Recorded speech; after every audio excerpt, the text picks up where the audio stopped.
A morte. Por que vivemos e morremos? O anjo da existência e o anjo da impermanência. Esses personagens que povoam nossos medos e alegrias têm um nome fixo, como nós temos um nome de família, mas todos pertencem àquela família. Então todo anjo da morte, dito assim, e anjo da vida, é o mesmo. Porém, esses entes, conforme foi surgindo criaturas para evoluir, foram se multiplicando, como se criassem prole, filhos. Então todos vão ter o mesmo nome. O anjo da vida também é chamado de anjo da guarda, ou de guarda.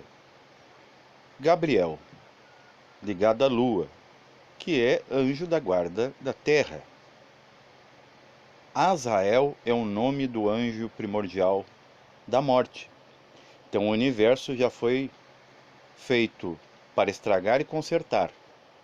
Ele já vem com uma bula, ou seja, uma receita, um mapeamento, um padrão que dá certo. Então o que acontece? Todos temos o anjo da vida e o da morte. Na verdade, eles são atômicos. Eles não têm essas formas que a gente vê. Que, por exemplo, Gabriel, o anjo da vida ou da guarda, pega e aparece, né, um desses múltiplos Gabriéis, para Maria e anuncia a vida do Cristo que viria.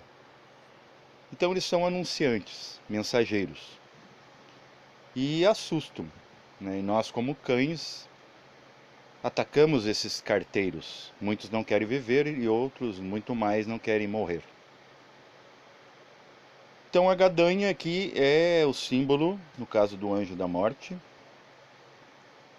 do instrumento que corta o fio da vida, a ligação do fio de prata do corpo astral com o corpo físico. Já o anjo da vida liga.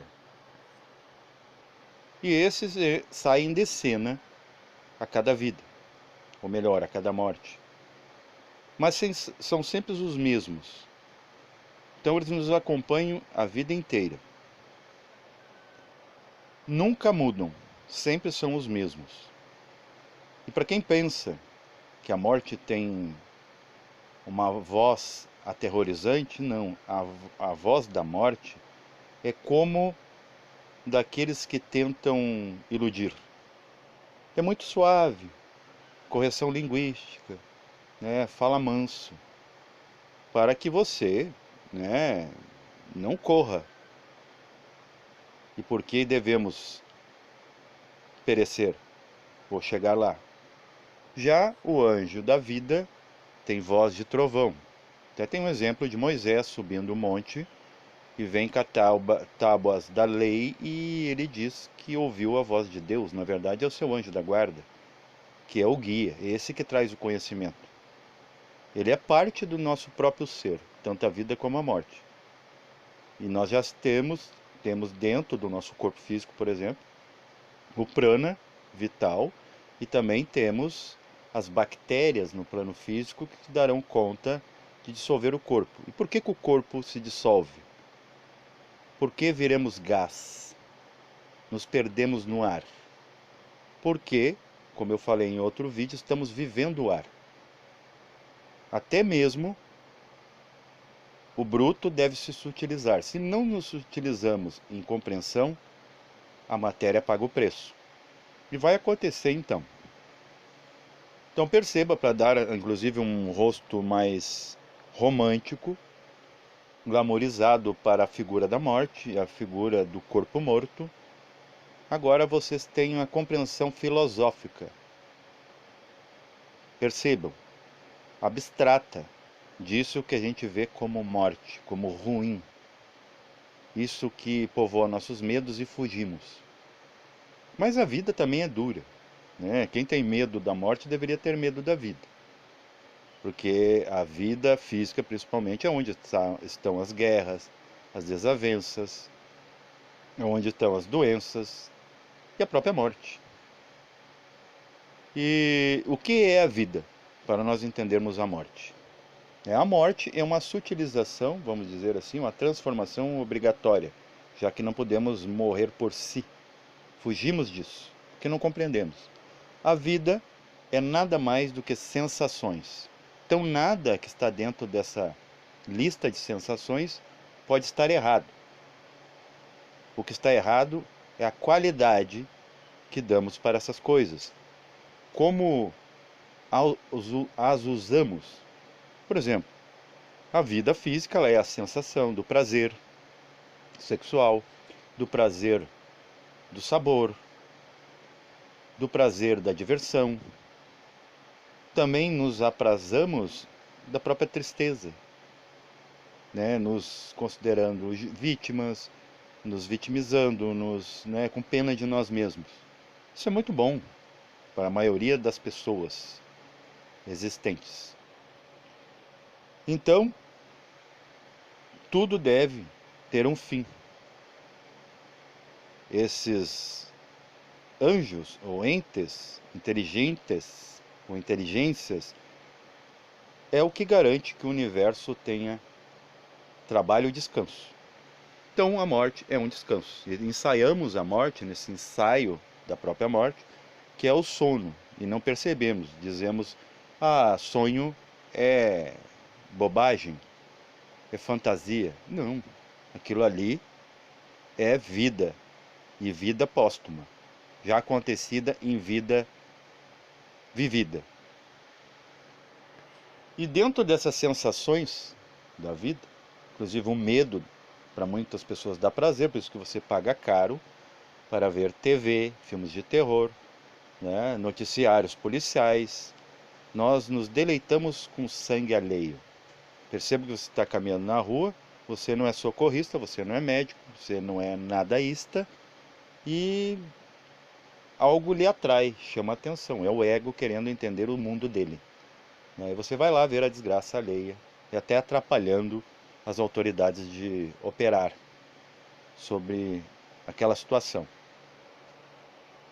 Então, também dentro da bateria de sensações da vida, temos os relacionamentos, e é engraçado que, francamente, procuramos os relacionamentos como procuramos os tratamentos. Depois que abusamos da comida, queremos emagrecer.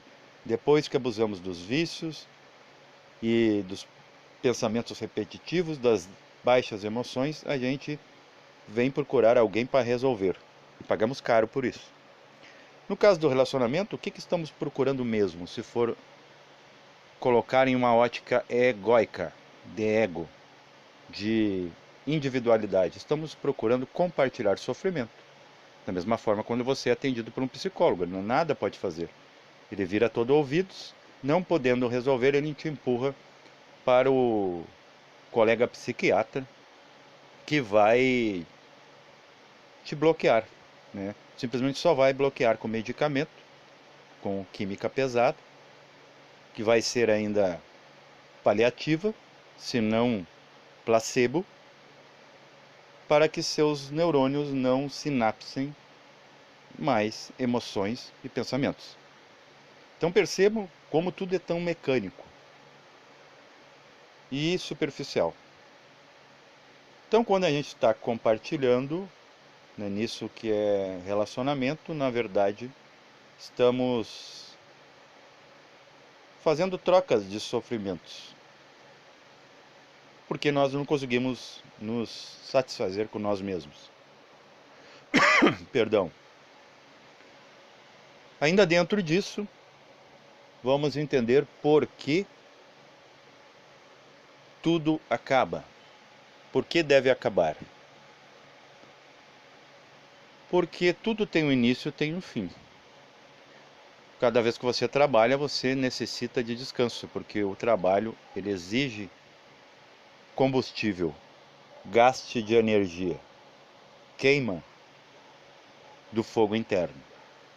E esse fogo um dia apaga. Depois que tudo consumiu, aí o que acontece? Vamos para o sutil. De novo. O corpo se utiliza contra a sua vontade e a alma, que já é sutil, fica fazendo parte do sutil até se dissolver. Ela não morre. E também não nasce, ela surge. E o espírito, que é o que fica de pano de fundo de tudo isso, é aquilo que nunca nasceu, sempre foi e nunca irá morrer. É eterno, apesar que eterno na nossa concepção ainda é medida de tempo, só imensurável. Então, para quem vê, por exemplo, a Lua como daninha, relacionada a lendas, né, obscuras, a Lua faz o papel desse anjo da guarda, que também é severo, né, ele é exigente. Por isso temos karma, por isso caímos na vida, né, fracassamos. Isso é tudo um empurrãozinho desse anjo que quer um dia se reintegrar em nós e emprestar as suas asas a nós. Então está tudo certo. O mal só está na lógica humana, que vê mal.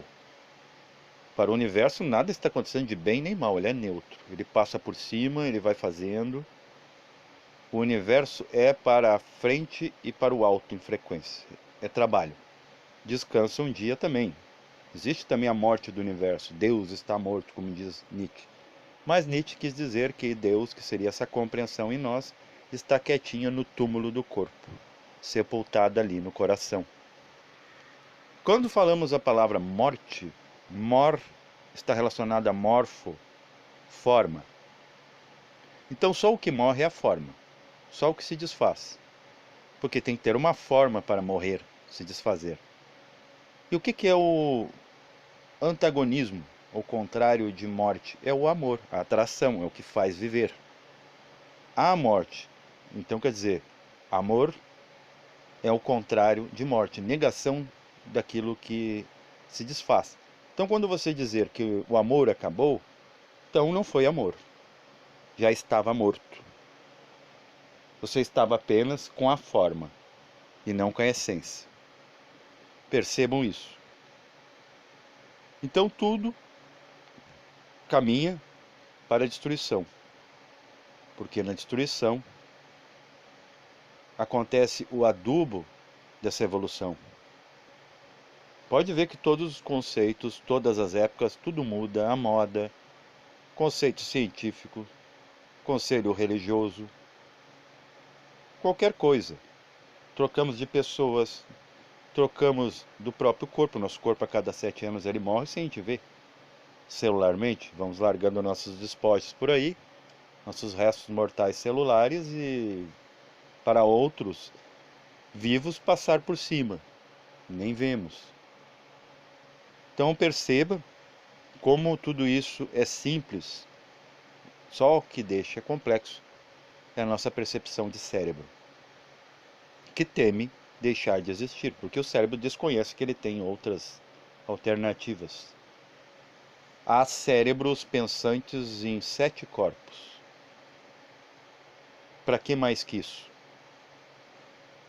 Então, reflitam aí, vejam o que procede para vocês, ecoa dentro de vossos corações e vamos seguir a vida, porque a morte é a única companheira que está sempre com nós.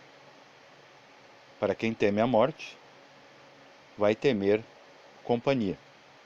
Tem inclusive um ditado de uma viúva que ela foi visitada pelo anjo da morte. Ela, conversando com a morte, ela diz assim, muito entristecida, que ela se sente muito só e tem saudade do seu marido. A morte a diz: com certeza eu posso lhe ajudar.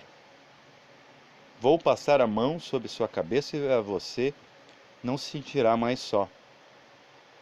Quando a morte a toca e toca em seu coração, ela deixa de existir. Então, o que acontece? Agora, ela retorna para o seu marido, que tinha saudade. Agora os dois estão juntos novamente. Então não existe aquilo de que até a morte os separe.